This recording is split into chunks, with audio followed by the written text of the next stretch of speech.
Morning கிட்ஸ்க்கான lunch அப்புறம் breakfast video shorts போட்டிருந்தேன் இல்லைங்களா, அதை தொடர்ந்து நான் வந்து மதிய லஞ்சுக்கு இந்த மொச்சக்காய் காரக்குழம்பு வச்சுருந்தேன். மொச்சக்கொட்டை நைட்டு ஊற வச்ச மொச்சக்கொட்டை இதுக்கு பார்த்திங்கன்னா இன்க்ரீடியன்ட்ஸ் பார்த்திங்கன்னா அது இது போல் 5 பூண்டு இடித்து எடுத்து வச்சுக்கிட்டேன். பாருங்கள், 4 போல் தக்காளி, ஒரு வெங்காயம்,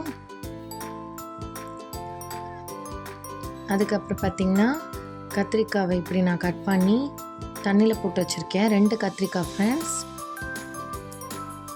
அதுக்கப்புறம் பார்த்திங்கன்னா 3 உருளைக்கிழங்கு எடுத்து இப்படி மேலே அந்த மண்ணெல்லாம் இருக்கும் இல்லைங்களா, அதெல்லாம் கொஞ்சம் க்ளீன் பண்ணிட்டு கத்தியில் சீவி எடுத்து வச்சுருக்கேன், லைட்டாக அந்த தோலெல்லாம். அதுக்கப்புறம் பார்த்திங்கன்னா கருவேப்பிலை, கொஞ்சம் கொத்தமல்லி, வெங்காயம் ஒன்று தான் ஃப்ரெண்ட்ஸ் போட்டிருக்கேன்.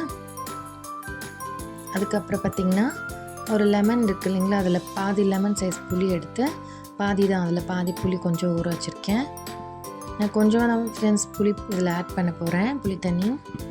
அதுக்கப்புறம் பார்த்திங்கன்னா நைட்டு ஊற வச்ச மொச்சக்கொட்டை, இது ஒரு கிளாஸில் ஒரு அரைக்கு மேலே இருக்கும் ஃப்ரெண்ட்ஸ், அரை கிளாஸ்க்கு மேலே அந்த அளவுக்கு ஊற வச்சுருக்கேன்.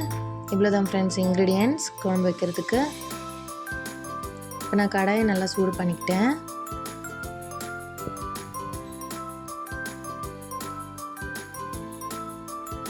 இதில் ஒரு 4 ஸ்பூன் போல் எண்ணெய் ஆட் பண்ணிக்கிறேன். எண்ணெய் விட்டுக்கிறேன் பாருங்கள், 4 ஸ்பூன் எண்ணெய் விட்டுக்கிறேன்.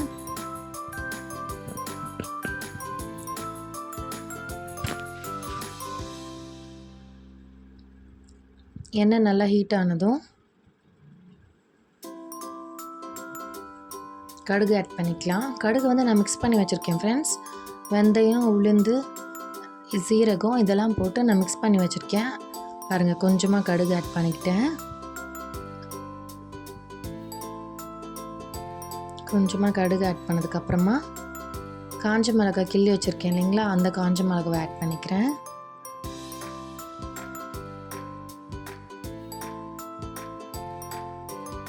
அதுக்கப்புறம் பார்த்திங்கன்னா பூண்டு இடித்து வச்சுருக்கேன், அந்த 5 பூண்டும் அதை ஆட் பண்ணிக்கலாம்.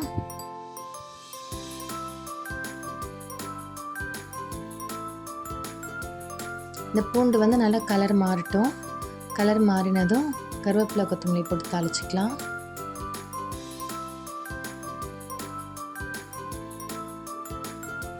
நல்லா கருவேப்பிலை நல்லா பொரிஞ்சு வந்ததும் வெங்காயம் ஒன்று எடுத்து கட் பண்ணி வச்சுருக்கோம் இல்லைங்களா, அதை ஆட் பண்ணிக்கலாம்.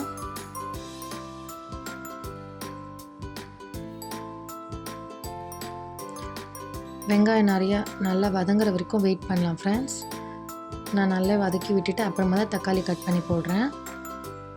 வெங்காயம் நல்லா வதங்கிடுச்சு. அதுக்கப்புறம் நான் கட் பண்ணி வச்சுருக்கேன் இல்லைங்களா, அந்த 4 தக்காளி ஆட் பண்ணிட்டேன்.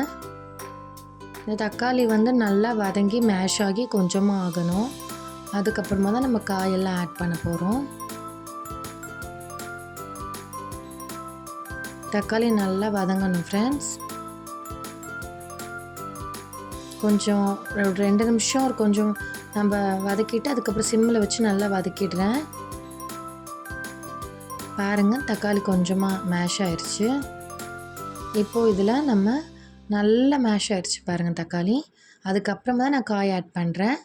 தக்காளி எங்கேயுமே அந்த கொஞ்சம் கூட வாயில் மாட்டாத மாதிரி நல்லா மேஷ் பண்ணி நல்லா வதக்கிட்டேன். இப்போ நம்ம கட் பண்ணி வச்சுருக்க உருளைக்கிழங்கும் கத்திரிக்காயும் இதில் ஆட் பண்ணிக்கிட்டு இருக்கேன்.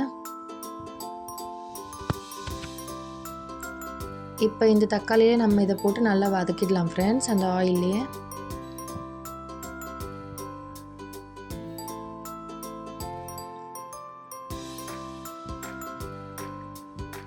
பாருங்கள், இந்த ஆயிலை நல்லா வதக்கிடுறேன். இது ஒரு 5 நிமிஷம் நம்ம சிம்லே வச்சு தக்காளியில் இந்த காயெல்லாம் போட்டதும் வதக்கி விட்டுக்கலாம்.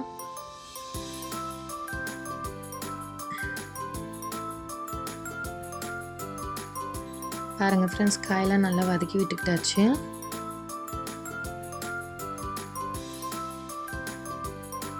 அதுக்கப்புறம் பார்த்திங்கன்னா மொச்சக்கொட்டை நைட்டு ஊற வச்ச மொச்சக்கொட்டை ஃப்ரெண்ட்ஸ். இது சூப்பர் மார்க்கெட்லேருந்து வாங்கி வந்து வச்சுருந்தேன். இதை நான் நைட்டு ஊற வச்சுட்டேன். இது இப்போ நான் இதில் ஆட் பண்ணிக்கலாம். இது தனியாக வேக வைக்கணும்லாம் இல்லைங்க ஃப்ரெண்ட்ஸ். இது நைட்டு ஊற வச்சதுனால நம்ம இதிலே ஆட் பண்ணிக்கலாம், வெந்துடும்.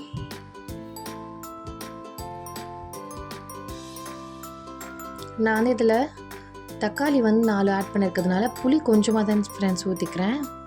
புளி நான் அதிகமாக ஊற்றலை, ஏன்னா தக்காளி நல்ல புளிப்பு தரும் 4 தக்காளி போட்டிருக்கிறதுனால. அதனால் புளி நான் கொஞ்சமாக தான் புளி தண்ணி ஆட் பண்ணுவேன், ஏன்னா ரெண்டும் சேர்ந்தால் ரொம்ப புளிப்பாயிரும். அதுக்காக நான் தக்காளி ஆட் பண்ணிவிட்டு புளி கம்மி பண்ணிக்கிட்டேன். இப்போ பாருங்கள், நல்லா வதக்கி விட்டுருக்கேன்.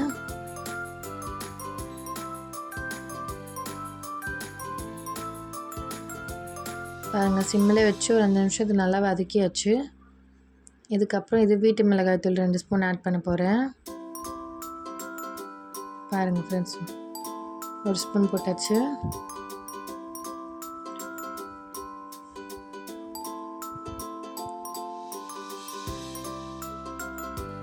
இன்னொரு ஸ்பூன் ஆட் பண்ணிக்கிறேன்.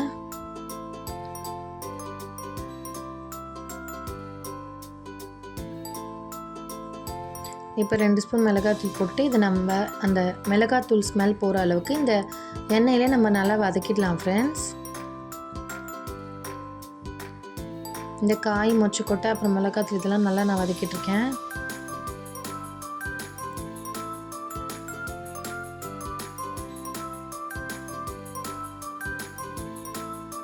இப்போ இந்த மிளகாத்தூள்லாம் எண்ணெயில் போயிட்டு நல்லா ஊறிடுச்சு, நல்லா வதங்கிருச்சு பாருங்கள்.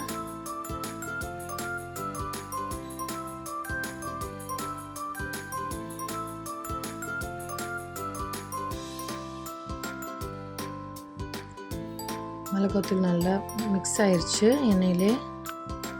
இதுக்கப்புறம் பார்த்திங்கன்னா உப்பு ஆட் பண்ணிக்கிறேன். தேவையான அளவுக்கு கல்லுப்பு தான் ஃப்ரெண்ட்ஸ் நான் எப்போவுமே யூஸ் பண்ணுவேன். குழம்புக்கெலாம் கல்லுப்பு தான் டேஸ்ட்டாக இருக்கும். அதிகமாக கல்லுப்பு தான் ஃப்ரெண்ட்ஸ் நான் எல்லாத்தையுமே யூஸ் பண்ணிக்குவேன். கல்லுப்பு ஒரு 2 ஸ்பூன் பார்த்திங்கன்னா சின்ன ஸ்பூனில் 2 ஸ்பூன் ஆட் பண்ணிக்கிட்டேன். இது இப்போ நல்லா நான் மிக்ஸ் பண்ணி விட்டுக்கிட்டேன்.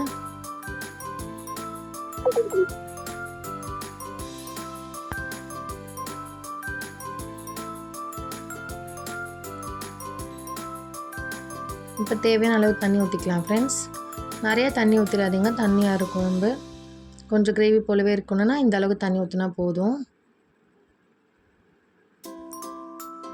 ஒரு பெரிய கிளாஸ் அளவு தண்ணி ஊற்றிக்கிட்டாச்சு. பெரிய கிளாஸில் 1 கிளாஸ் அளவு தண்ணி ஊற்றிக்கிட்டாச்சு.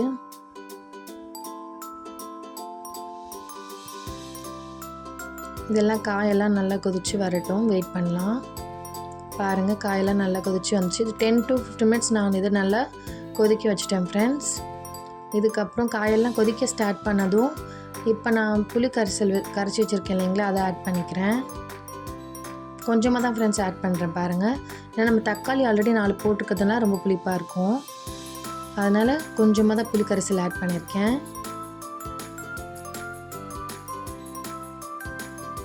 தக்காளி நம்ம வதக்கும் போதே அந்த புளி ஸ்மெல் வரும் ஃப்ரெண்ட்ஸ். அந்த அளவுக்கு நம்ம தக்காளி 4 ஆட் பண்ணியாச்சு.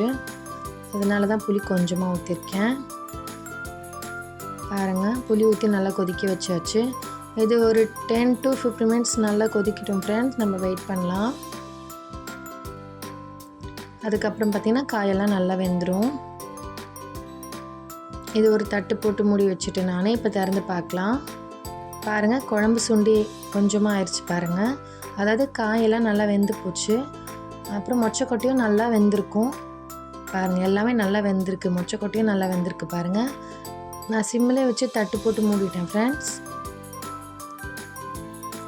ஓகே ஃப்ரெண்ட்ஸ், இதே போல் நீங்களும் செஞ்சு பாருங்கள். வாங்க ஃப்ரெண்ட்ஸ், சாப்பிடலாம். பாய். லைக் பண்ணு, சப்ஸ்கிரைப்